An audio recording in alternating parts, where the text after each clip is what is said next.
With politics more divided than ever in our country, voters angrier about governmental institutions and pessimistic about the country's direction, it's a good moment to look back at a time when the United States Senate was indeed the conscience of the nation, with a man who has served for more than 40 years under 9 American presidents. And so joining me now is Democratic Senator Patrick Leahy of Vermont. He is currently the president pro tem and chairman of the Appropriations Committee. And his new memoir it's out today, The Road Taken. The Road Taken, yeah. And it is a beautiful book. Thank you. Telling the history of the Senate, of your experiences there, your childhood, of course. So let's start first, though, to talk about your reaction to the New York Times reporting that the former president, Donald Trump, had more than 300 documents stored at Mar-a-Lago over the months of trying to get cooperation. You know, in some ways, it's inconceivable that any former president would do that until you stop to think, here's a man who just did not care for the law. He was asking the military, well, if these protesters, can't you just shoot them in the legs or things like that? I mean, can you imagine any president, Republican or Democrat, asking something like that? He felt that he was above the law. I guess he still feels that. But he could end up being indicted for this. These papers, presidents are very careful to make sure they're given to somebody who archives them, locks them up, puts them in the National Archives.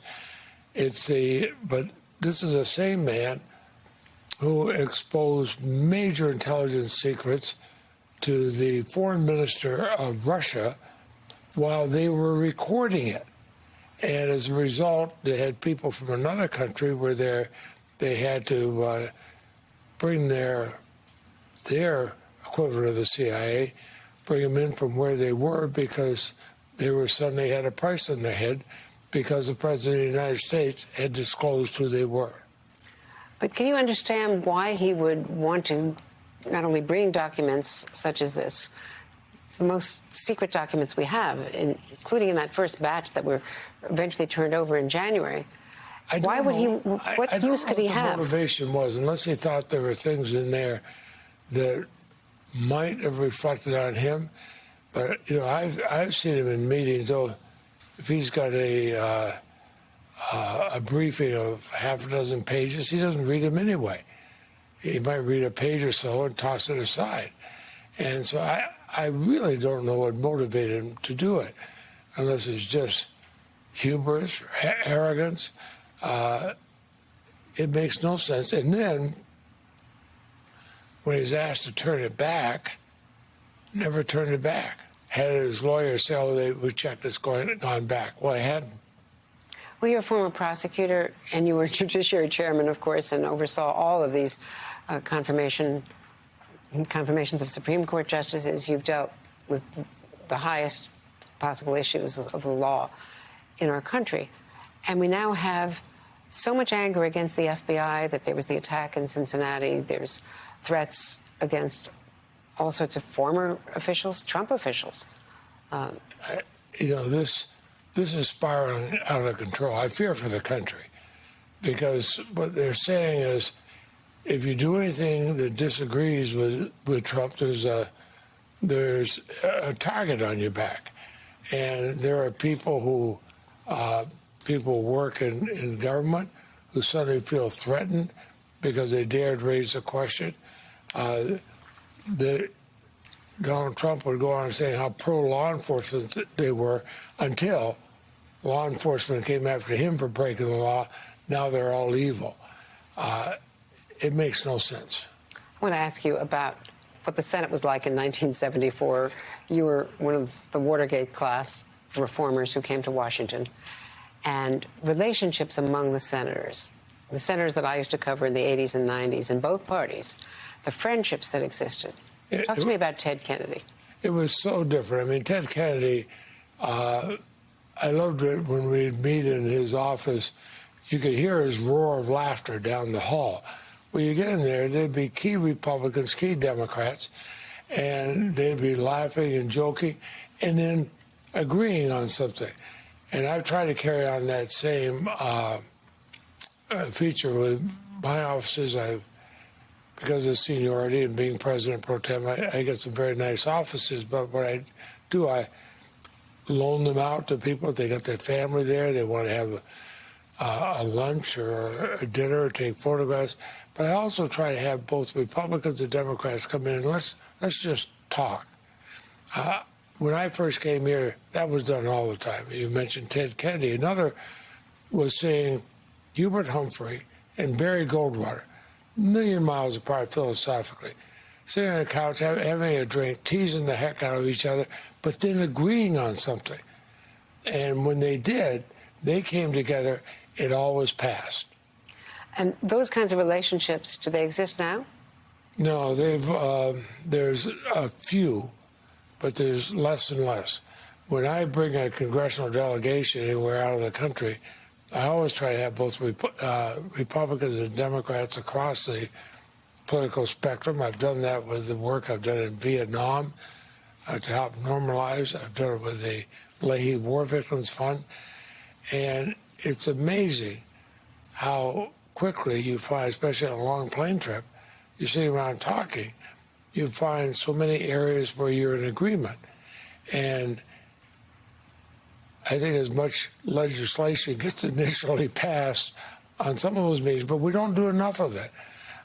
There's too many meetings of just Republicans or just Democrats. You were a well-known photographer. You've had the access, of course. You don't use lights. You just sort of fly on the wall. Some of my favorite pictures in this book, well, first of all, the beautiful picture of Vermont, your home state, which is so lovely. Oh, I see it. That's right off our front steps of our home. We live on a dirt road. We look down the valley, and that's just a beautiful, beautiful spot. And then all the leaders you've known, Fidel Castro, I know you've spent a lot of time in Cuba. You were negotiating on the Elian Gonzalez case. So back in 1999, that was a key moment. Actually, Marcel took that picture of him. So it goes in the family. That's your wife, Marcel, yes, who's always at your side. And Marcel always has the camera with her, too. And getting Alan Gross out, the American who was in prison so long, and you flew him back, and I remember we were all covering that story for so long, and it was you who went down there. And some of the other relationships. You know, I took that picture. We had the president's airplane going down, and this is right after I pointed out on the TV screen we were over U.S. territory. I said, "You're free, Alan. You're free." And Barack Obama, your gym partner, you know, who was on the Stairmaster and who was on the elliptical? You were side by side. I would use the stationary bike, and we talked about the times we spent in the gym. He's a lot better shape than I am, but we would trash talk each other. I mean, because it would be just the two of us in there, and anybody who didn't know us, they go, "My God, what's wrong with those two guys? They must hate each other." And we'd walk out of the gym with our arms around each other, laughing our heads off. And that's a picture I took of Barack Obama right after being elected president. And he's standing right below the painting of George Washington. They've got the same expression on their face. And I think we've cut off the top of it. If we could widen that frame. I had... Because that's the wonderful Washington the same portrait. expression. I had the only camera in the room, and I thought, oh, look at the history of this. Our first president, white George Washington, and here's the latest president at that time, Barack Obama. And I gave him that picture. When you think back on the Senate and how it used to be, is there any way to get back to those years? We have this 50-50 Senate. We've got so many divisions, impeachment, and January 6th and the conflicting reactions to January 6th, the attack on the Senate itself and on our election process, our very democracy. Well, I worry about this because, of course, there's difference politically, but we should be the conscience of the nation, and there are some things where we should all come together. I remember Howard Baker, after a bomb had gone off in the Capitol in the early 80s, and there was a lot of destruction near the Capitol, but when we came back into session that morning, all 100 senators were sitting there united and being opposed to that. You would think January 6th would have done the same thing. There was a glimmer of it when we went into a secure area, had most of the Senate, and they said, you know, we can vote to meet here. We could vote to meet anywhere as a U.S. Senate. And I said, no. I said, no, I'm the dean of the Senate. Let me say this. We ought to be back on the Senate floor where the American people can see us.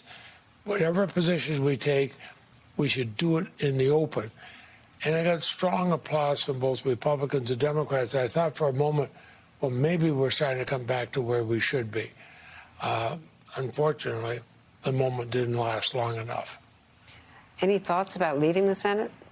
No, this is actually something Marcel and I started talking about right after my last election. I wanted to leave where I felt I was at the top of my game. We're both homesick for Vermont.